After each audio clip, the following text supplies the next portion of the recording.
Today on Pilgrim Radio's His People, Dean Sikes on bringing hope to a generation struggling with identity, purpose, and the weight of mental health. On the outside, I was terribly confident to the point of arrogant. I was the president of the pep club, editor of the newspaper, stage managed all the production, heavily involved, dating lots of girls. To look at it, it looked like my life was perfect. Everything was great. On the inside, every day I woke up going, I got to get through today somehow. Dean Sikes next.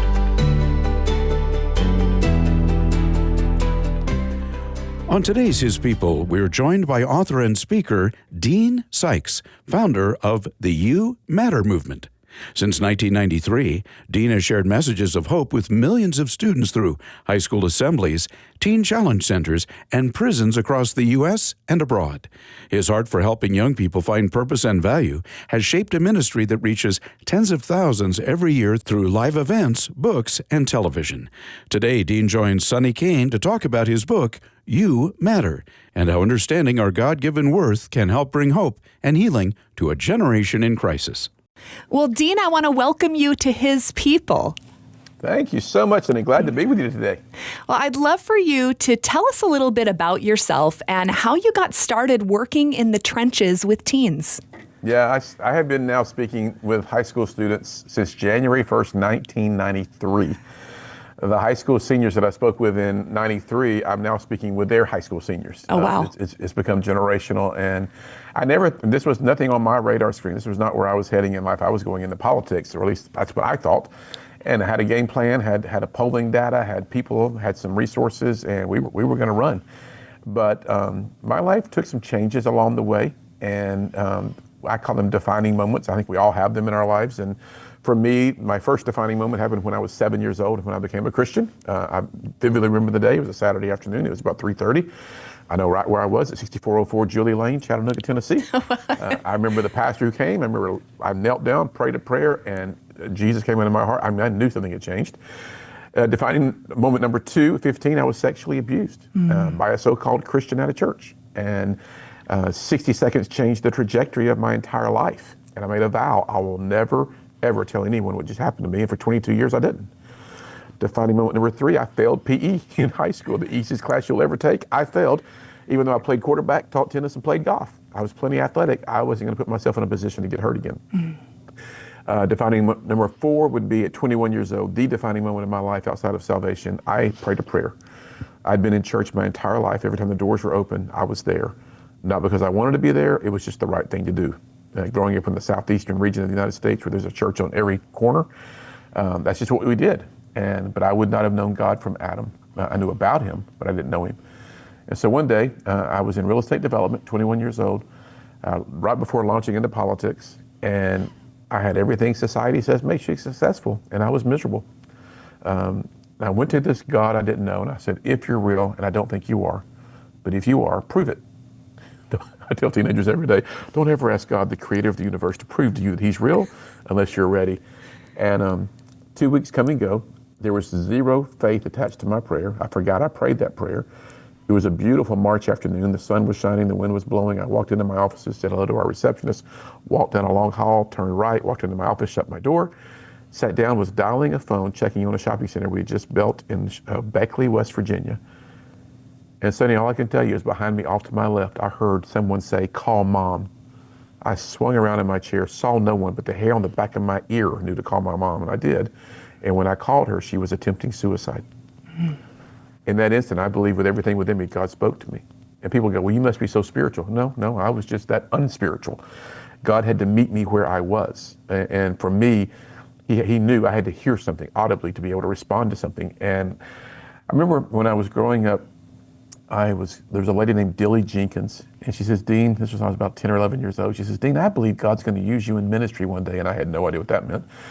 She said, I think my job is to help teach you the Word of God. So for every scripture you memorize, I'm giving you $10. I was like, I'm in. Yeah. And so I learned a lot of scripture. Interestingly, though, the Word never returns void. Driving from my office that day to my parents' home, all those scriptures that Dilly Jenkins had taught me 11 years earlier, 10 or 11 years earlier, came out of my heart through my mouth. I began to speak the Word. And I got to my parents' home, and from the outside in, their home looked fine. It was probably safe, secure, like where you and I live today. But from the inside out, my mom was dying. I have spoken with over 2.5 million people at live events.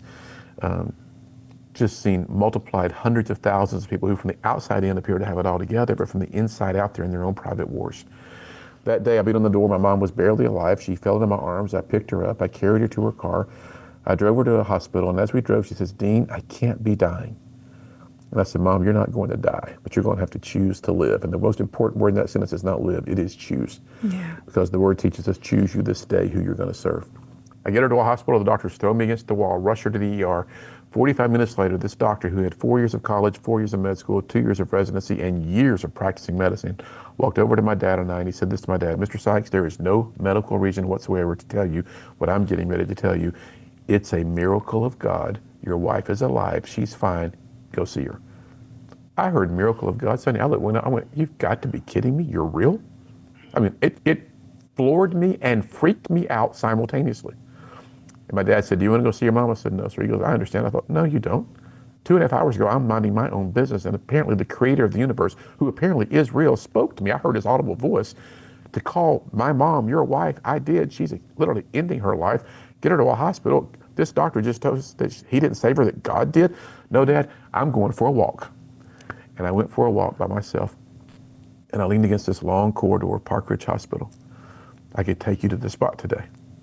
And all I can tell you is I had the most amazing encounter with Jesus. From the top of my head to the soles of my feet, the warmest oil-like substance hit me. I didn't hear his audibly voice, but I heard him speak to my heart. "I've called you." I said, "Well, what does that mean?" He said, "You're going to come work with me." Well, unless that includes politics, the answer is no, I'm not doing that. Well, that didn't last too long. And shortly thereafter, I began this journey. And now I've spoken at over 4,300 events, 8 countries, written 33 books.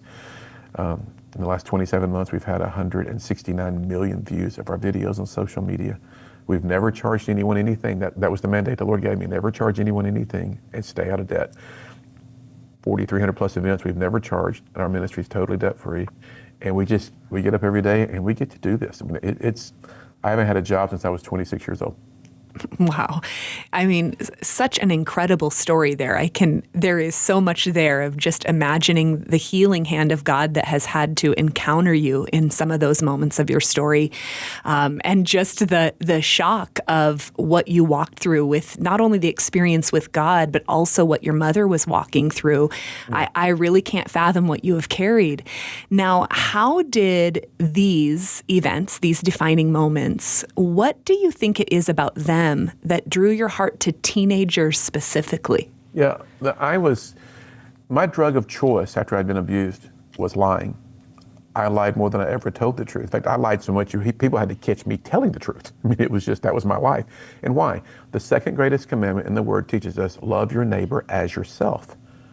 If I don't love me, I can't love you. I can't give something I don't have. I can't teach what I've not been taught. So for me, the most terrifying 25 minutes of my day, Monday through Friday, was when I walked into lunch because I was bullied.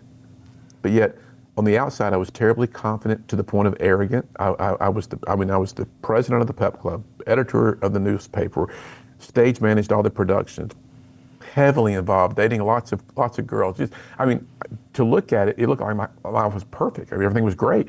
On the inside, every day I woke up going, I got to get through today somehow. And I began to realize once I started speaking, when I would share my story, all these students who come up to me afterwards, they go, "I know exactly what you're feeling. That's what you said is my story."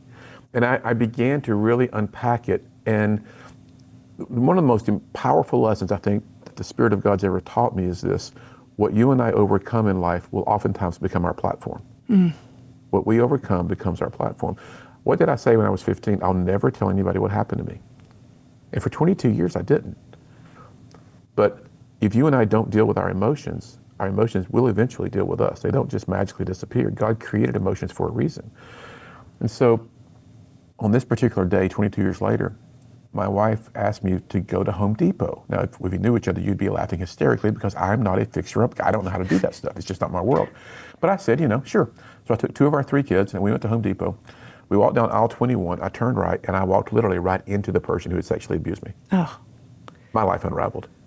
I mean, I was reaching 250 million with a B every time I went on television to share my story. Massive, massive audiences. I couldn't function. I squeezed both of my kids' hands so tightly they both shouted, "Dad." I turned around, went home. My wife looked at me, she says, "What in the world?" I said, "Not right now." Later that night, I invited her out to our front porch and I said, "I've never had the guts to tell you anyone what I'm getting ready to tell you. 22 years ago, sexually abused. Tonight, 2 hours ago, I ran into the person for the first time." I'll never forget seeing her eyes filled with tears. She took 2 steps backward. She says, "Dean, everything makes sense, honey. We've got to get you help." I said, "No, I'm good." She says, "No, you're not." I said, "Lori, I'm not going to counseling." She goes, "If you've been given a report that you were really, really sick, would you go to a doctor or would you just say you got faith?" I go, "I'd do both." She goes, "Great, we're going to counseling." And I was adamantly against it. I didn't believe in it until I began a conversation with a Christian counselor who said to me, "I know who you are. I'm not interested in what you do. I'm not interested in your ministry. I don't care about your results. I don't want to hear any of your stories from the road. I'm interested in you, the person." And that was new. And I even said, "Why?" He goes, "Dean, you matter to God." Oh, there's those 2 words, "you matter." And so that conversation began and lasted 11 years. In my phone and on my iPad, I carry 11 years worth of notes. And here's kind of the takeaway. This is why I wrote this book. I was asked this question during those 11 years. Will you forgive the person who hurt you when you were 15? My immediate response as a strong, Christian, no, not even maybe. Why? I said, it's not fair. I did nothing wrong. Then the question that changed my life, was the cross fair? Took me 3 days. I wasn't going to lie to God because Ananias and Sapphira lied to God and they both dropped dead. I wasn't going to do that. So I just got around by myself and I prayed and I did what I needed to do. And I said, "God, do I have to go to the person?" "No, bring it to me." And so I did not go to the person, but I brought it to God and I forgave. And I would love to tell you something that in that moment, angels did high fives in my office. There was shouting in heaven. I mean, I felt worse. I felt so stupid because here's what I've learned. Faith isn't about feelings. Faith is about obedience. And I did forgive. Nothing happened inside of me for months. But one morning I woke up and what that counselor told me, he said, "Dean, if you'll forgive, you'll get free." I woke up one morning totally, completely free. And I tell students every day, I say, you could walk, that person who sexually abused me could walk into this arena, into this high school auditorium, this cafeteria, wherever I'm speaking. They could walk down to the front of that room, sit right directly in front of me. It would not faze me in the least. Here's what's interesting. Every day of the year, whether on social media, whether on podcasts, whether through one of my books, or on television, or at our events, every single day of the year, somebody hears the story of how I've been sexually abused. The thing I said I'll never tell is heard by millions of people a year. Not because it's such a great story, because it's so relatable. Yeah. So that's why I do what I do. I get people to understand that your life matters.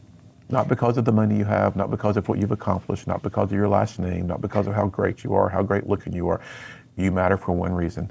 It's found in 16 words in Job 33, verse 4. "The Spirit of God made you, and the breath of the Almighty gives you life." You matter for one reason. You're breathing. Just beautiful. And while we're here to talk about teens, I can't skip over just this. I think sometimes as Christians, we think that forgiveness is just this, one and done, like simple thing that we say.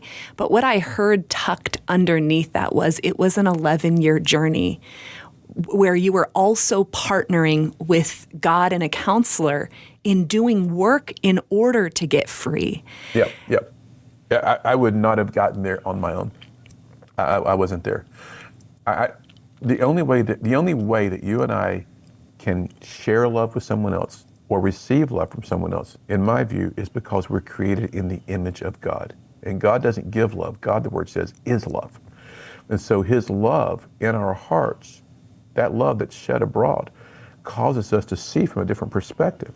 So was it, I had to really deal with it. Why did I have to go through that? God, you're such a good God. Why did these bad things happen? And people ask me that. Here's always my answer, 4 words. Good God, bad devil. Go on, next. Don't overcomplicate this. There's a real enemy. We live in a fallen world. He comes to steal, kill, and destroy. He's after you. Every day in America, 5,600 teenagers attempt suicide. That most people can't get that. In an arena that seats 12,000 people, that arena would fill up every 2.5 days with teenagers who in the previous 60 hours bought the lie. So here's my question. What does the enemy know about your life that he's so petrified you're going to get into the calling of God on your life that he's doing his best to take you out? God did not need your help getting into this thing called life. He surely does not need your help getting out of it. When it's our time to go, he knows how to get us home. So I look at life from the perspective of, what is it that you're here to do? Because each person today was created on purpose, with purpose, and for purpose. God's intentional. God did not create you and go, oops, Jesus, get over here. You will not believe what I just did. Oh, he created you and went, wow, Sonny's in the earth today. And here's the question. My wife taught me this. I share it with students every day. If my hand is a mirror, do you see what God sees when you look in that mirror? Most don't. Yeah. But they can, but most don't. And before we kind of shift gears here, what would you say to the person who's been listening and they relate to your story? Yeah. And as they relate to your story, they specifically hone in on that part where you said, I will never tell anyone this. How would you encourage them today? Well, that happens mostly the abuse or whatever starts at a young age. They carry it with them into adulthood.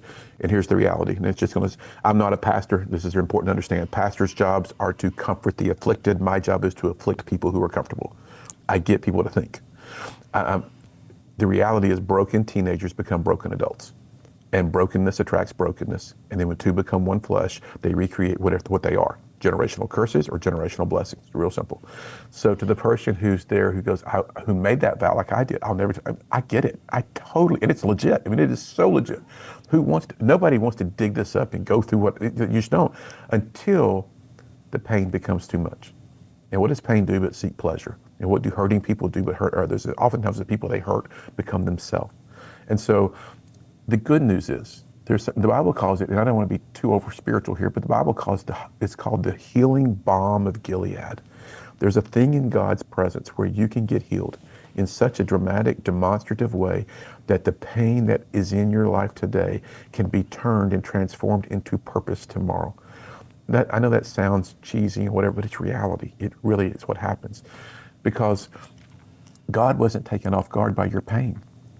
And we have to understand, people go, well, God's in control. Well, God allows things to happen, but the Bible is very clear. He says, I would that none would perish and go to hell. He does, but yet 53% of the population today, if Jesus came today, would go straight to hell. That's not God's will. It's just the choices we make. We live in a world where choices create circumstances. And I have so many teenagers who come to me at the end of assemblies, and adults when I minister in churches on Sundays, they go, man, your story. I had a lady. I was in Valley Forge, Pennsylvania. She was 77 years old, walked up to me, grabbed my elbow. I turned around and went, yes, ma'am. She went, I want to tell you my story. I said, well, ma'am, I want to hear your story. She says, when I was 15, it happened to me. I knew immediately what she was talking about. She says, Dean, you're the first person I've ever told. I'm the first person, 77, 15. You've lived 62 years and have you never told this to anyone? No. She said, I feel a little better. I go, can I ask you why you told me? Well, I just figured you're safe, and plus you're leaving. It's always the answer. I'm the safest guy you'll ever talk to because I am leaving, going to the next city. So when teenagers come up and tell me that, my first thing is always empathy. But then I share with them, this is for parents. Your teenagers don't necessarily want to talk with you, but they desperately need to be seen and heard. Because if a person does not feel seen or heard, they will buy the lie that their life does not matter.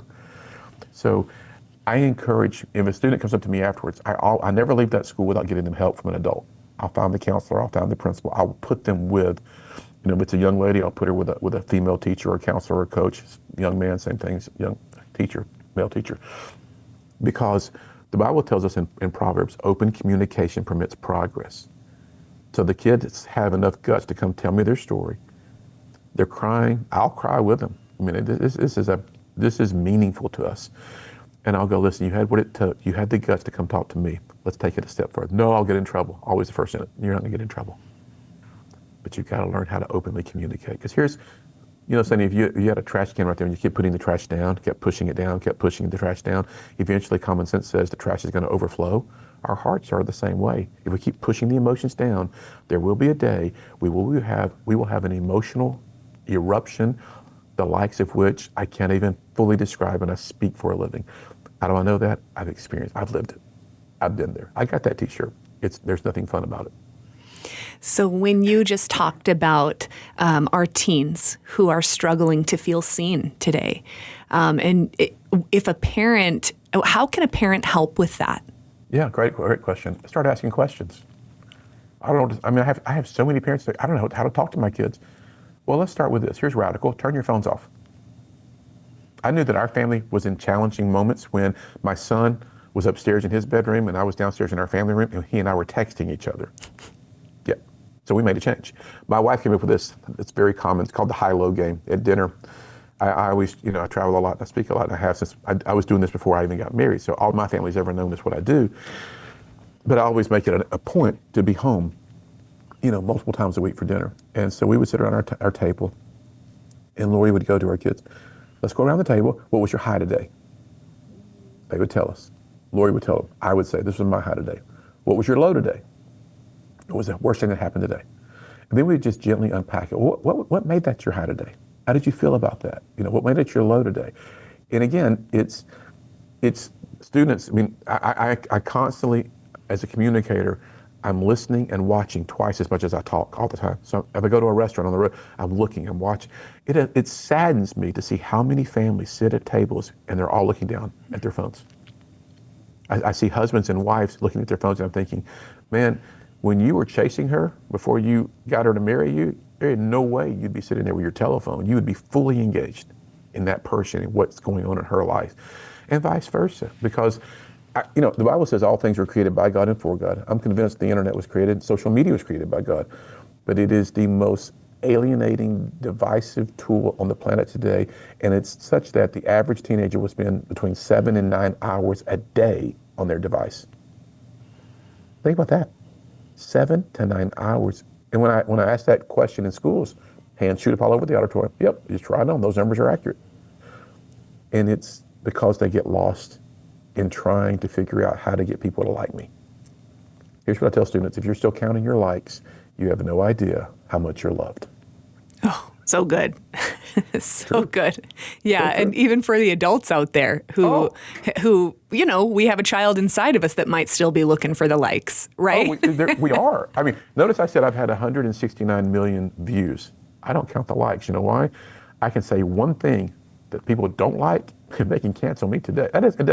It's all about teenagers are trying to find their value in what people say about them. How many likes do I have? How many follows do I have? How many retweets do I have?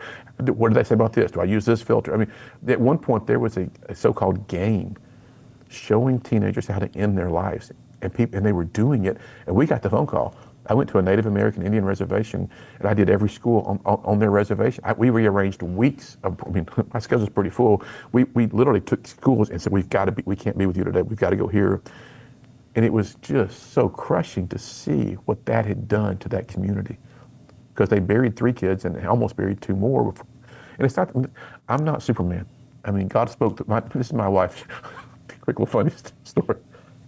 I had spoken at Liberty University, 7,000 kids, gave an invitation, 1,000 came forward. I went backstage to the green room, called my wife, said, 1,000 students just came forward. She said, honey, that's not that God really was there. Yeah, he really showed up. She said, can I remind you of something? I said, sure, anything. She goes, don't ever forget what I'm getting ready to tell you. I said, okay, what? She goes, God spoke to a donkey once.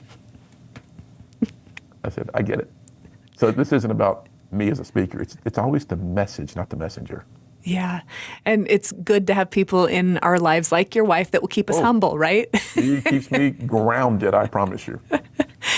So, I think so often when it comes to, I have a teenager, and I think when it comes to parenting teens, we're aware that there is this individuation that happens where they might pull off a little bit from the parenting. And how would you suggest, when we recognize that our teen is pulling off like that, and we want to have kind of this balance of, I really want to keep connecting and helping my kid know that they're seen and loved, while also ensuring that they can kind of pull off. How do we manage those kind of balances? And is there something that we as parents that maybe we should be alarmed by, or things that we should, that maybe are signs that our kids are struggling?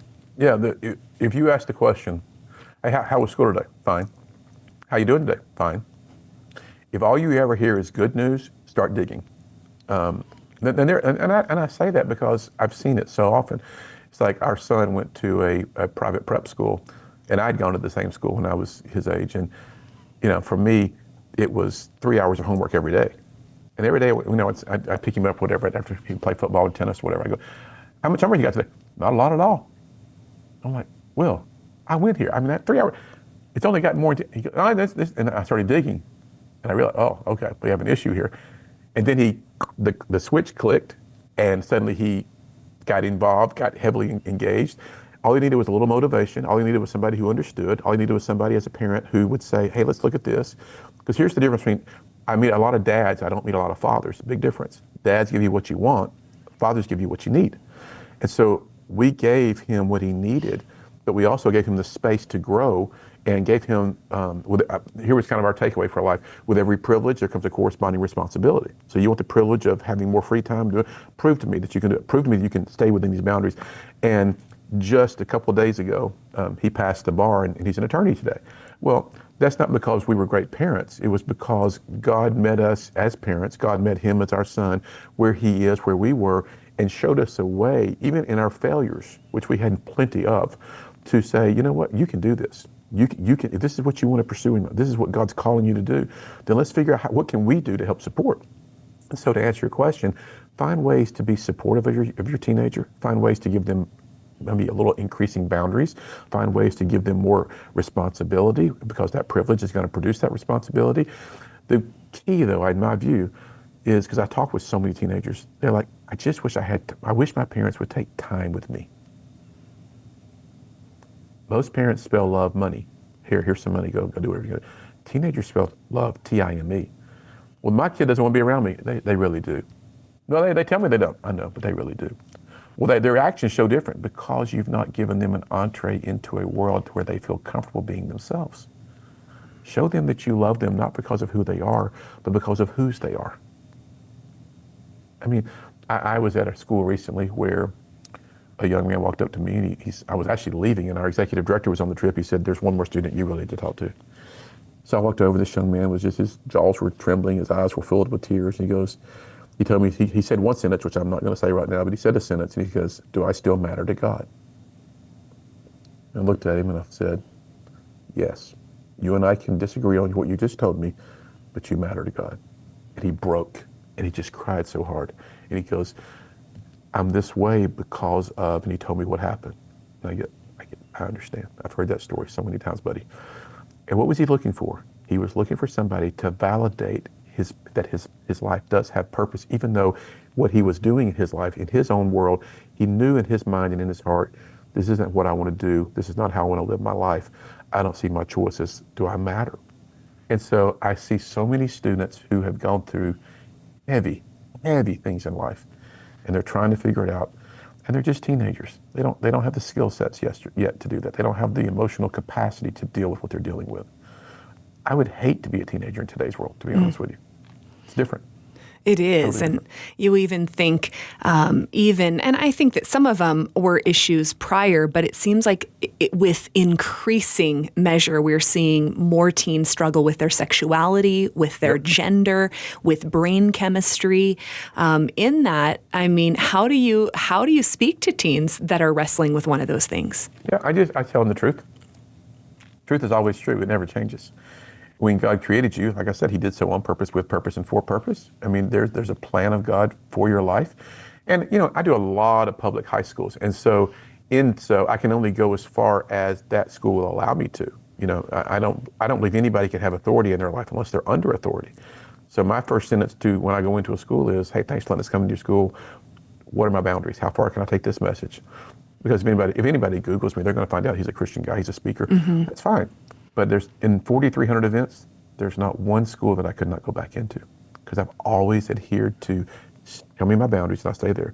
So depending on how far they let me go, that's how far I take the message and really bringing home the message of why you matter. It's why I wrote the book, to let them know this is why you matter. And it talks all about just my stories in the book. I talk about just the reality that your life is you're here on purpose. You're breathing because God gave you his breath. God doesn't waste anything.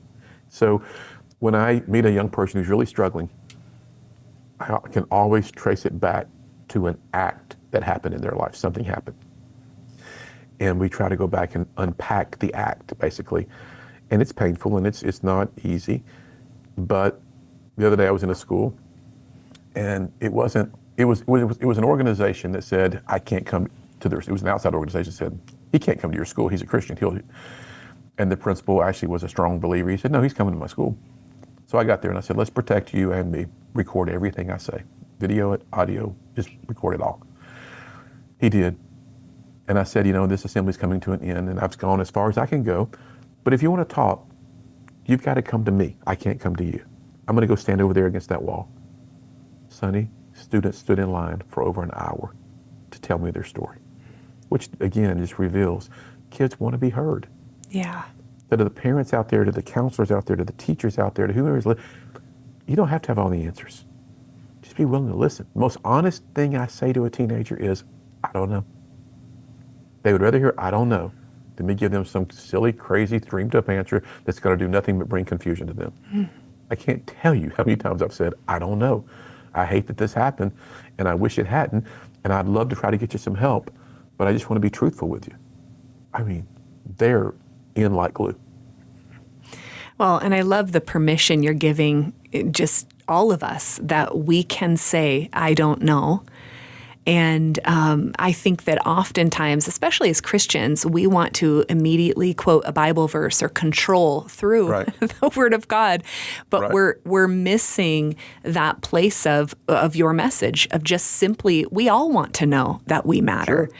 And we're nearing our time. I could talk to you for hours. I have so much more I want to ask you. Maybe we'll have to have you back. Yeah. But I would just, you talk about us being in a crisis of meaning. And if you could just help, our listeners understand what that is and why this You Matter message might matter for us to carry into the world in light of that. Well, I believe it does, because the crisis of meaning, meaning the reality of life itself, that so many people are hurting, that they're not, they get up every day, we're talking about adults right now, and they go to a job they don't want to go to, and they hang out with people they don't really want to hang out with, and they're trying to just get from week to week and get to this point where at some point life is going to be full of happiness. Well, the Bible never asks you to be happy. It says you can have full of joy, but happiness is an emotion that changes with the weather. Joy is a part of the fruit of the Spirit. So the You Matter message is all about sharing with people that no matter what you've done in your life. I just a couple nights ago, I was in Dallas, Texas, at a prison, a large outdoor event. 600-something men were there. All I did was share my story, tell them that they mattered, I told them why they mattered, and I gave an invitation for salvation. And of the 600 however many were there, 487 men got born again. I mean, it's simple. It's not a hard message. It's a message that's based on the love of God. And so my thing to adults, to teenagers is become a carrier of this message. I mean, yeah, I wrote the book. Yeah, it's our ministry. But at the end of the day, it's you matter. I mean, it's just, you matter. And when you look in the mirror, you can smile. Well, you don't know what I've done. Could care less what you've done. I can't change the past. You don't know what I've done. If God will use me, I know he'll use you. I mean, I'm serious about that. He'll use anybody who's willing. And with my story, and I've only told you what I wanted you to hear. I mean, there's a part of my life that, I don't want anybody to ever know about, because it's just like, we all have these places in our lives where we've just fallen so short. But I think that's kind of what makes this message so relatable, because I don't have all the answers. I know who does. I know how to get them, but I don't walk around with all the answers. My answers are real short and to the point. God loves you. He's got a plan for your life, and because you're breathing, you matter. So your book, it is titled You Matter. And if you're listening today and it has you curious, you can go catch up with Dean Sikes at youmatter.us, and you can pick up his book, You Matter, wherever books are sold. And would you say, is that book aimed at teens? Is it something you'd give to a teen in your life, or is it just a message for everybody? No, it's a universal message of hope. And obviously with what I do with teenagers, we are making it available. I'm actually giving 1 million copies of the book to teenagers. It's the biggest project we've ever had. That's why selling it is so important to adults, because that helps us give it to teenagers. So it's a book for anyone and for everyone. And a lot of adults get it on the weekends when we're out in churches speaking, and we're getting such great responses because it's 104 pages long. You can read it in 45 minutes. It's not if you happen to enjoy how I speak, you'll love how I write. It's just from the heart.